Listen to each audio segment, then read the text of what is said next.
As I was talking about the cryotherm system that we started in 1988, this was done by Joe Grimm, and standing with me is Joe Grimm, the inventor and developer of the cryotherm system. Like you say, back in 1988, I came to Skip. We started our company in 1983, manufacturing hot and cold modalities for athletic training. Got into the sports medicine market and came to visit Skip and sell him a little paraffin bath that we made cold. And Skip said, "Come over here, look at this, look what I have." And it had these big tile tanks.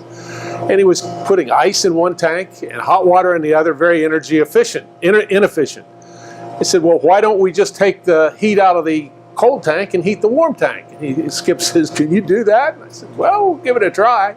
Next thing I know, I had an order for a prototype to put in his stadium that he kept down there for as a big secret for 10 years.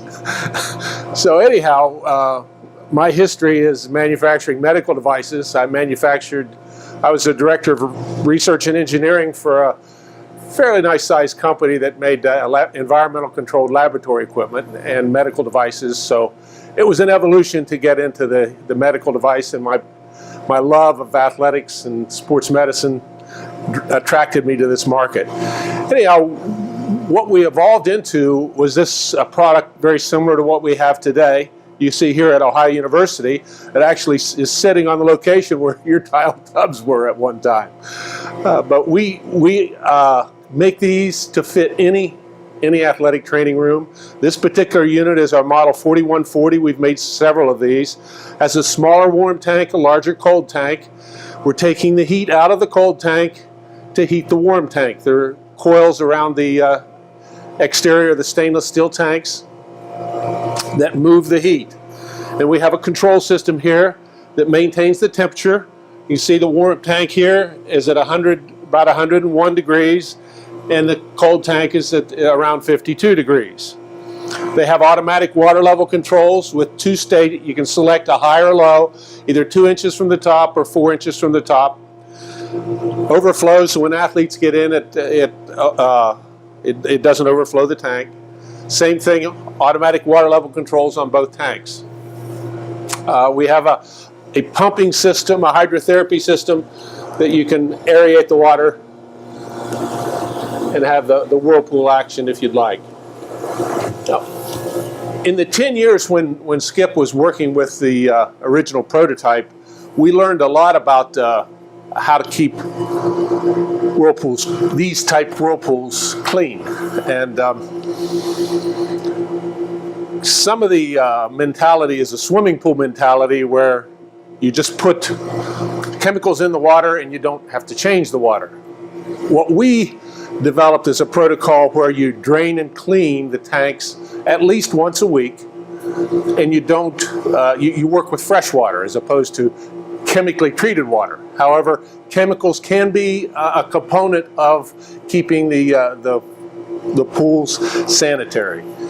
Let me explain how the system works in keeping itself clean. First of all, there's a filter system. Has filtration, continuously flows the water through filters. Also, as I mentioned, the automatic water level controls. When athletes get in, they displace water, which refreshes the water. One of the things that is probably the most significant is the fact that these are maintained 24/7 at temperature. So the cold tank stays, like in this case, 52 degrees 24/7, and the lower temperature naturally retards the growth of bacteria. In the warm tank, where it tends to incubate bacteria, what ends up happening is we have more heat available here for the warm tank to heat it than we need. So we simply add cold water and refresh the warm tank with cold water. In the case of if these were equal size, it would give a turnover of about 1 turnover of water a day. So it naturally wants to keep itself clean and free of bacteria. Skip's prototype here at Ohio University over in the football stadium was the prototype that he tested for 10 years. The actual first production unit that we sold and put in place happened in 1998, and it was at the University of Louisville. It was actually a dual tank system that was this tank times 2. But that unit's still in operation, and quite frankly looks as good as this unit does here today. I wanted to go over a little bit of this construction of the cryotherm. We start off by building a complete steel frame, a unitized, fully welded steel frame, and then we have it powder coated. Then at that point we install the controls and the components and get it all running and test it out, leak checked, completely functional. After that testing is done, we then put the corian, wrap the tanks with corian, turn them upside down, fill them full of urethane foam. It has 6 inches of urethane foam insulation in each wall. You can see a very strong, durable unit. The feature we have that probably benefits the athletic trainer the most is our stainless steel tanks.